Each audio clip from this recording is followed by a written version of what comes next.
Eh, huno akkanatti gaa akkatti nama daawwannee ammaa tana raawuu jira.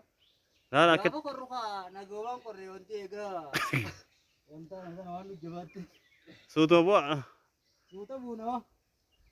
du'an qortan garree Yaadannoo dur jennee kun qarree qorree irraan tana qarree irraa gabbuu waan dadhabnee yaa yaadannoo yaada biraan ukkaaf.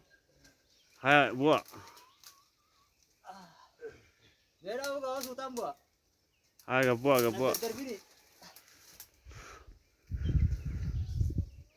akka laalu ndi dalamee qarree tana laalame way qarree Akkasii alaa kakkaadhaan duratti beektan yaa. dhaan dhooqa kana keessatti akka ol laalame laa Asiinin akka duratti kun hanga gubbaa saniitti deemee jira jechuudha. Gama afaan hin bu'ee.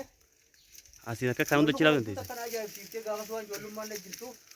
Kan hunda kalaa dandeessa. Ajaa'iba guddaa natti taatee irra deebi'ee.